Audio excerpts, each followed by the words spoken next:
All right. Hello, everyone. I am Zarina Aguarin, an officer under Junior Philippine Institute of Accountants and Auditors United. And today, magpo-focus tayo sa subject na Performance Management Systems, Permances or PERSYS, with the topic Decentralized Operations and Segment Reporting. Before we focus on the solving part of this topic kasi yun yung important, no? So, more on solving tayo. Gusto ko lang sana is ma-recap kayo doon sa mga basic theories. Ano ba yung decentralization? Ano yung segment reporting? Ayan. The rest kasi, like yung advantages and disadvantages ng decentralization, kaya nyo nang i-self-study yun since as is lang naman and self-explanatory yung mga theory part. Okay? So, start na tayo. Ano nga ba yung decentralization? Ang basis natin dito sa mga theories ay yung book ni Cabrera na Management Accounting. And ayun, according doon, ito yung separation or division of the organization into more manageable units wherein firms grant substantial decision-making authority to the managers of the subunits. Managers are allowed at various operating levels the authority to make decisions relating to their area of responsibilities. Ayun, so basically, alam naman natin na meron tayong divisions. I think alam din natin 'to sa cost accounting na pag-aralan na natin. Minsan sa process costing, 'di ba, iba-iba yung mga, ah, parts. Minsan merong packaging, minsan merong, um, yung production talaga ng product mismo, and ayun. So, before we go to this topic, I think na-discuss na sa Permances yung responsibility accounting. And alam naman natin na sa responsibility accounting, yung managers per subunit or per division, they are responsible for um, the strategies or decisions dun sa mga specific divisions and subunits na handle nila. Like, sabihin na natin yung example yung ginawa ko kanina. Siguro ano, San Miguel, San Miguel Corporation. Alam naman natin, kilala sila for their beverages. And, um, ayun, example is meron yung parang brewing nung ginagawa nila. And then, meron din is yung packaging. So, halimbawa sa brewing, ang decisions na nagpo-fall under that is, will we keep the recipe the same? Pareho lang ba yung recipe? Mag-i-introduce ba tayo ng bagong product? Or, ayun, ganun yung mga typical decisions under that department. And on the other department naman, which is yung packaging, more on, gawin kaya natin mas eye-catching yung packaging. Mag-switch kaya tayo from bottles na glass to plastic. Ganun lang siya. Ganun yung pinaka-gist ng decision making under the specific subunit. So, si packaging, wala siya dapat say doon sa production or yung brewing department. Well, yung brewing department, wala dapat siyang say doon sa gagawin ni packaging department. Kasi nga, dapat related dun sa area of responsibilities yung decision nila. Okay? So, ngayon naman sa segment reporting. Segment reporting, ayun na.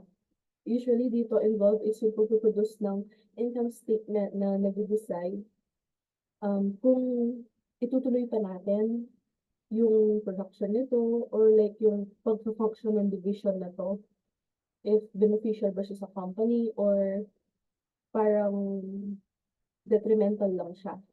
So ayun, a segment is any part or activity of an organization which manages its cost, revenue, or profit data.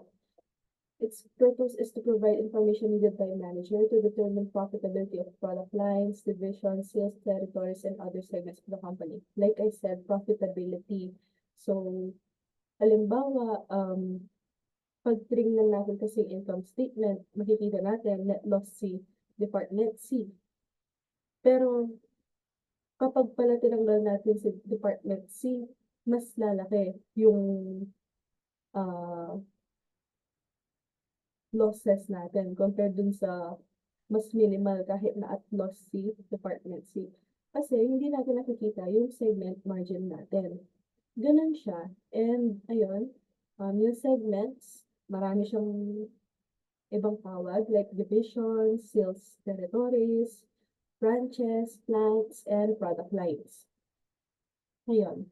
So, before we go to the solving, pakita ko muna yung pro forma ng segmented income statement na binigay ng professor namin na I really think na comprehensive siya and nata-tackle yung yung entire topic na madalian. So, ito yung pro forma niya, which is sales less variable manufacturing costs. Makukuha mo na yung manufacturing contribution margin. Then, i-less natin yung variable non-manufacturing costs. Makukuha natin yung contribution margin. Familiar ito sa inyo kasi malaki yung chance na take nyo na yung variable costing na topic sa cost accounting or cost management. And, kumbaga, mas complicated lang siya compared sa variable costing statement. Pero, very similar lang siya. Kasi alam natin, di ba, na sa variable costing statement, sales less variable cost equals contribution margin less fixed cost, net income, ganun lang siya. Kumbaga, dito, kailangan natin kasi makita yung segment margin. So, mano-mano tayo nagbabawas. So, ayun nga. Again, sales less variable manufacturing cost, makuha yung manufacturing contribution margin. Ibabawas yung variable and manufacturing cost, makukuha natin yung contribution margin. And then, i-less natin yung controllable direct fixed cost para makuha natin yung controllable or performance margin. Then, ibabawas natin yung non-controllable direct fixed cost para makuha natin yung ating segment margin. Ngayon, although usually, hinahanap dyan is segment margin lang, like, may times pa rin na pinapahanap yung net income. And since segmented income statement na yun, kailangan pa rin natin mahanap yung net income. So, kailangan pa natin i-less sa segment margin yung allocated common costs before we arrive at the net income. Ayun. So, let's go. Problem number 1 na tayo. Lipat tayo ng Excel.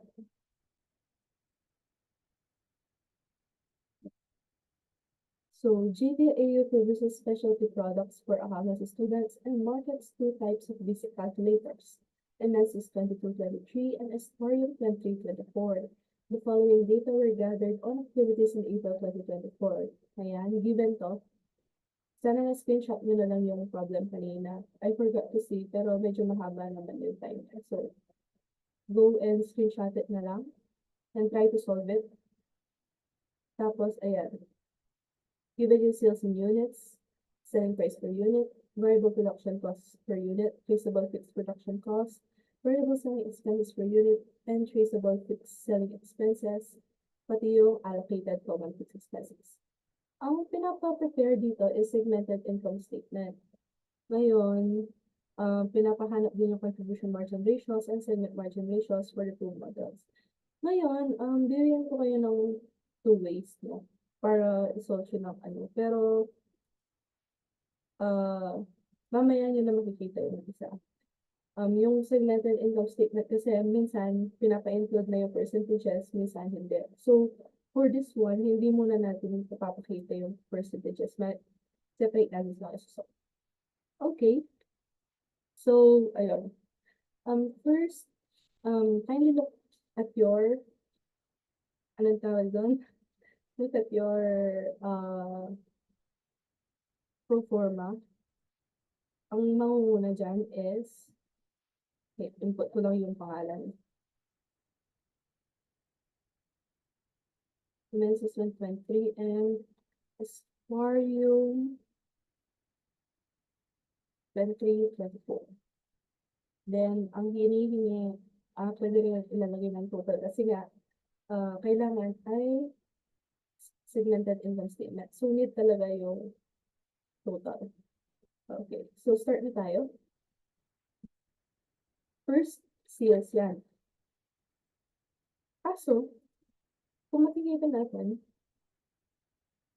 selling price per unit and sales in units, which means wala yung buo. We have to compute for the sales, mano-mano. Familiar na kayo dapat dito. So, sales in units, 5,000 for Imensus, multiplied by its selling price per unit, 50. 250,000. For Estuarium, same lang. Yung 3,000 na units, multiply natin ng 100, the selling price. Total, we just add the two. Yan. 250,000. Nakuha naman natin siguro yan. And then, after ng sales per unit, ibabawas natin yung ating variable production cost.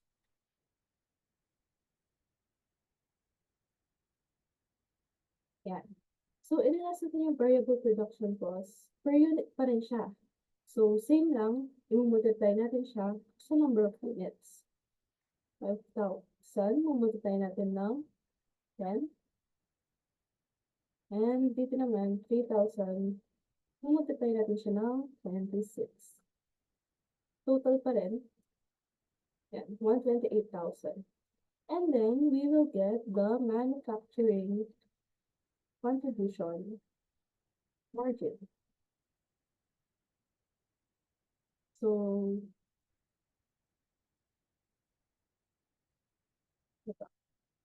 250 minus 50. Yeah. Tapos, ayun. So, makukuha natin sa Imensus 2023, 200,000, 222,000 plus 4, yung 2324, and 422,000 sa total. Yan. Pag pinag-add mo to, same lang. And then, after we get the manufacturing contribution margin, saan tayo nun? We will less naman yung variable selling expenses. And ang sabi dito, 5 pesos siya per unit. Again, multiply lang natin. 5,000 units multiplied by 5. 25,000. For this naman, 3,000 multiplied by 6. Kasi 6 yung variable cost per unit niya, right? I mean, variable selling expenses, diba? So, yun. 25,000, 18,000. And then, sum lang natin to. 43,000. And then, after we less the variable selling expenses, we will get, ano na yun, contribution margin. Or, sa variable costing, we call this contribution margin final, diba? So, less lang natin to. 200 minus 25,000, diba? Ayan. And then, same goes lang sa the rest. Ayan, we will get these values. So, after the contribution margin, ano ang pinapales? Ang sabi doon sa ating pro forma, if I'm not mistaken, is yung unang binabawas. Ang unang binabawas natin is yung controllable. If I'm not mistaken, less controllable siya. So, ang ibabawas natin yan is yung isa na yun, traceable fixed selling expenses.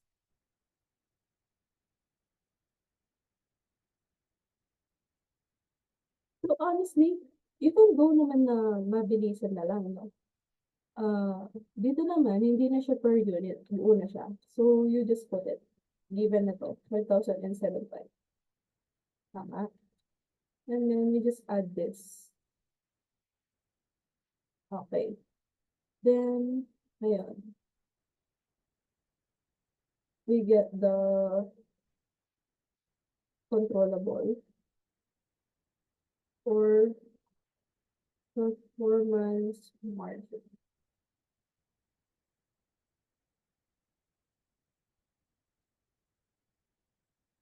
Kapag nalilito kayo, I will show you.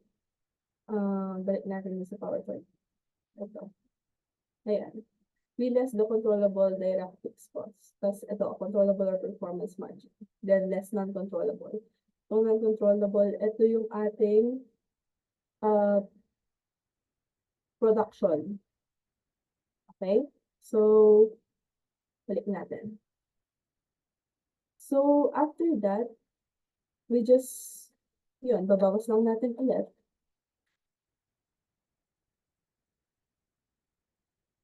Then we get this.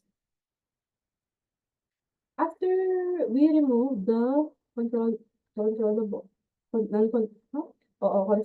we get the controllable. So ngayon, hahanapin natin is yung non-controllable.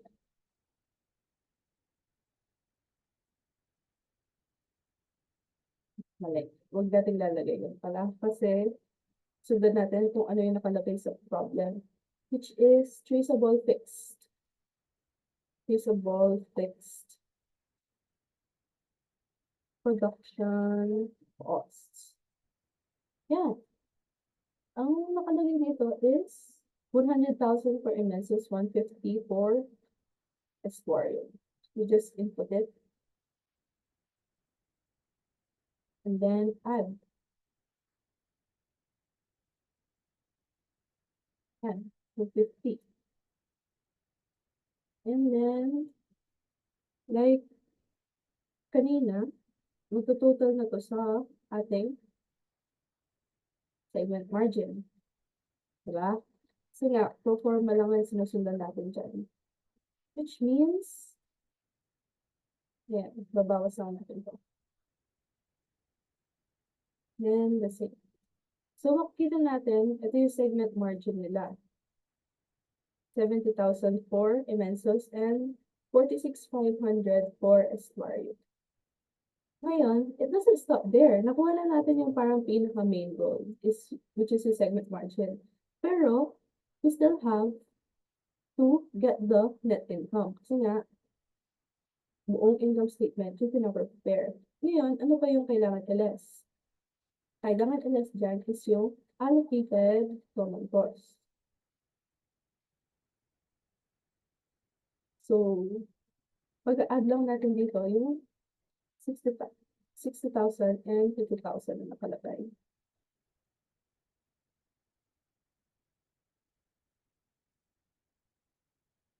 Kasi nga, hindi sila traceable, diba? So, ayun, after that, we get the net income. We just minus it. So, ang net income natin is 6,500. Ito naman yung buong segmented income statement nyo. Double check nyo if nakuha nyo yung values. And then, ang pinapahanap pa is yung contribution margin ratios and segment margin ratios for the two models daw, which means yung sa Imensus and sa Esquarium. So, kailangan ko pang ilagay is CM contribution margin ratio.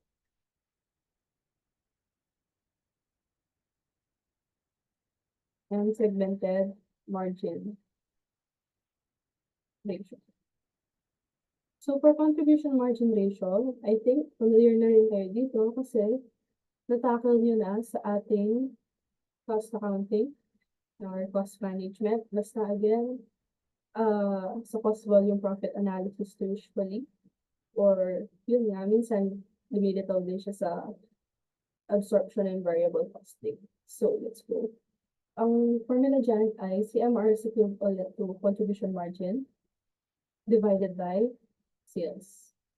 So, for Imensus, we will get 70%. Ngayon, for Esquarium naman, we get this 204,000 na contribution. We divide it by 200,000 sales. 68%. As for segmented margin ratio, similar lang. Pero yung gamit lang natin is segment margin instead of contribution margin. So, segment margin over sales.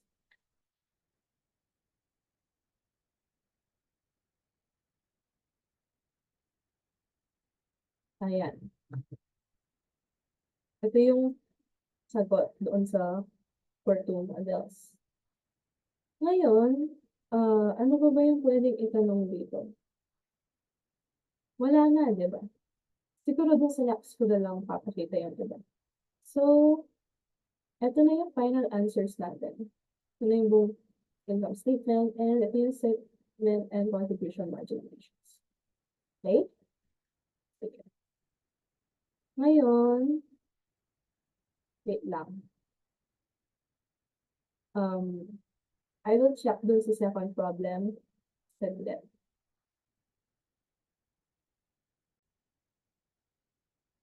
Ayan. So, eto, balik tayo sa problem number 2.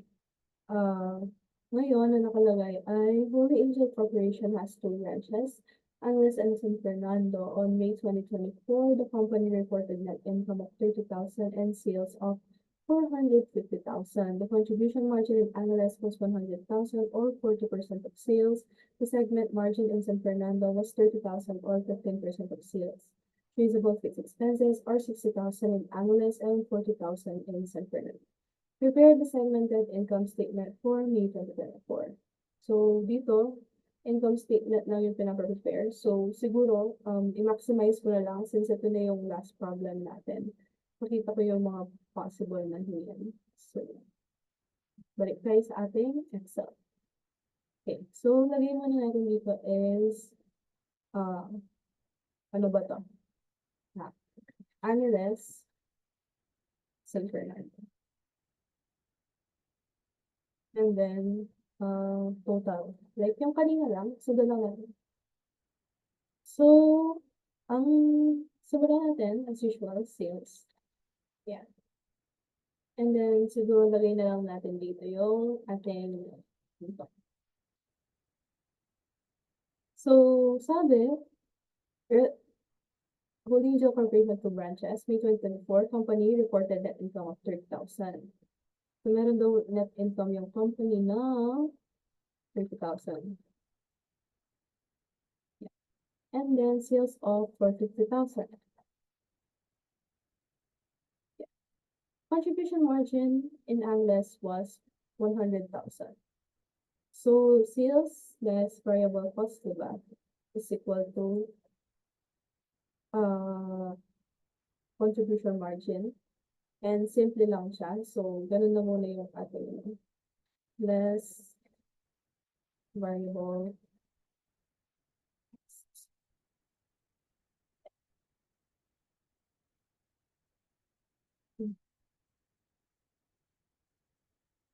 Tapos, contribution margin. Ngayon, contribution margin in Angeles is 100,000. So, 100,000. Or 40% of sales. So, ilagay natin dito yung percentage. Sa tabi lang. And then, the segment margin in San Fernando was 30,000. Segment margin, lagay natin dito. Tapos, 15% daw ng sales. Lagay rin natin sa tabi. Feasible fixed expenses are 60,000 in Angeles and 40,000 in San Fernando. So, ayun. Nandito to, lagay natin. Yan. So, feasible fixed expenses. Binabawas natin yung feasible fixed expenses less feasible fixed expenses. 60,000 sa Angeles. And then, 40,000 sa San Fernando.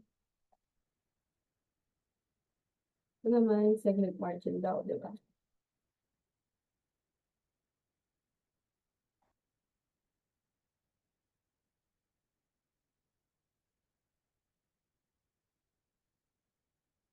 Per segmented income statement formation.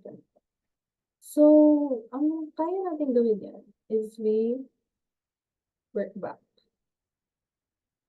Delete na natin itong dalawa.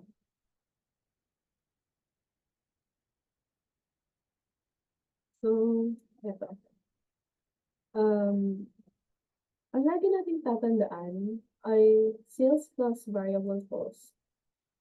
Lagi siyang, I mean, contribution margin ratio at saka yung variable cost ratio or variable expenses ratio, kung ano man yan.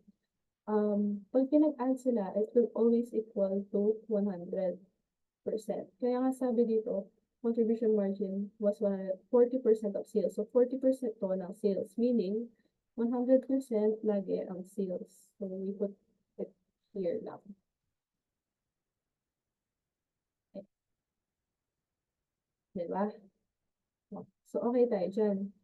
Ngayon, 40% daw ng sales yung contribution margin, which means ang variable cost, it will be 100. Ito, equals natin siya ng 100% minus 40%. 60% din siya. So, paano natin hahanapin yung sales, di ba? So, kung 40% na to, we just divide it by 40%. 100 divided by 40% lang. And we'll find sales. So, ito, divide natin ng 40%. We will get 250,000 sa ating sales. Okay? Now, na nahanap natin to, we can already find the variable cost. Kumbaga, na-squeeze natin to. So, ang variable cost natin is sales less contribution margin. Kasi nga, yun is 60%, hindi ba? So, nakuha na natin to. Diba? Okay. Ngayon, ang kailangan natin gawin is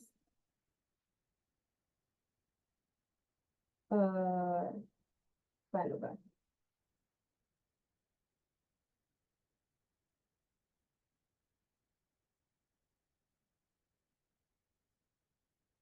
Mag-move on tayo sa ating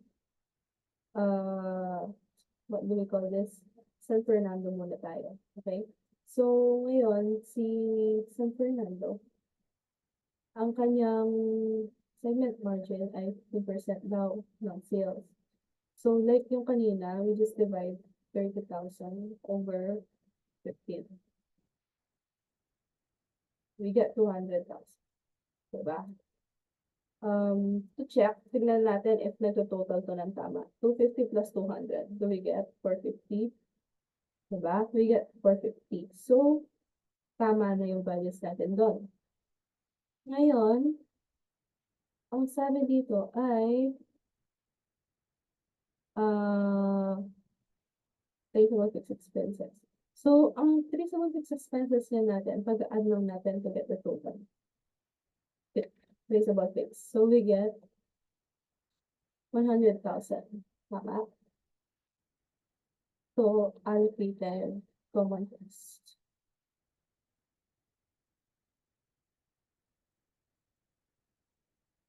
Okay tayo doon? Okay. So, after that, saan na tayo?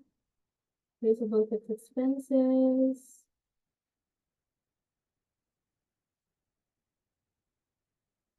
Okay. Ang pwede natin gawin is we squeeze. Alam naman natin, contribution margin minus traceable fixed expenses is segment margin. So, para makuha natin yung contribution margin, we need to add this two. So, traceable fixed expenses, add segment margin. We get 70,000. Diba?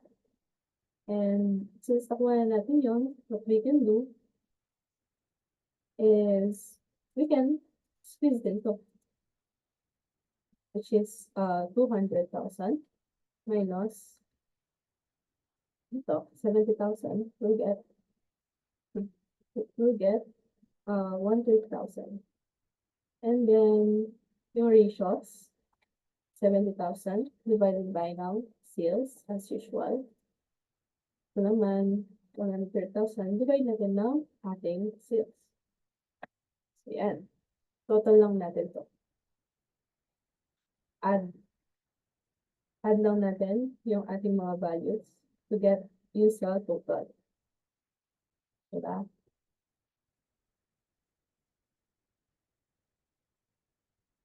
Also, lagay natin to para hindi tayo nalilito. Lagyan natin ng lines.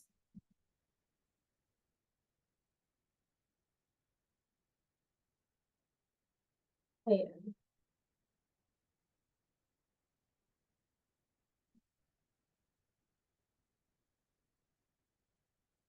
Okay.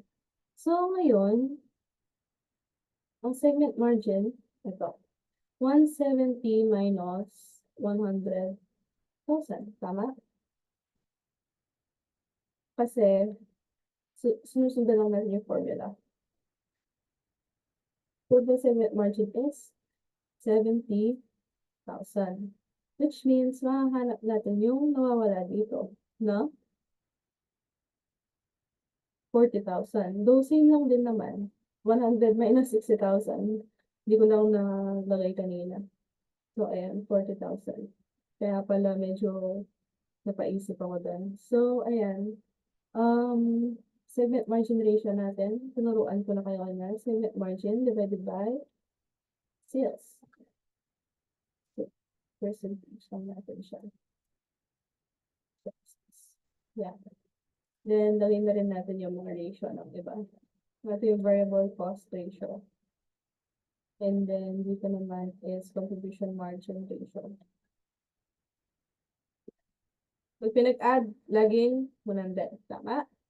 Okay. Segment margin ratio naman, overall, ito yung hindi ko tinuro kanina. So, segment margin na total, divide na lang sa total sales din. Ganun lang din naman siya. And then, may nawawala pa. So, hindi natin makompleto yung income statement. Kasi, ano pang nawawala? Allocated common costs. May net income na tayo, wala yung allocated common costs. So, what we do is, we squeeze. Diba? So, ano ba yung babawas ko sa 70 para makuha yung 30? Yan, 70 minus 30,000. 40,000. Pag 70 minus 40, we get 30,000. So, this is our net income. Na, hindi na natin siya, kumbaga. Pero, sometimes, tinatanong din sa atin is yung ilang percentage ng sales yung net income natin. So, same lang naman ng mga formula. We just get 30,000, which is yung net income. Divide natin sa total sales. So, net income divided by total sales, and we will get 6.67%. Yeah. So, ito na yung ating segmented income statement. Yan, for both of the branches. Okay? Yun lang. Basta ang important lang naman dito is you remember the formula, and then you will be all set kapag nakabisado mo siya. What you can do yan is you just practice and practice yung mga nasa libro. Sometimes, kahit na may specific lang na pinapakuha, it's better to prepare the entire income statement na para masanay ka. So, ayun, that's it. And thank you sa pakikinig. Sana may natutunan kayo today, and see you on the next one. Goodbye!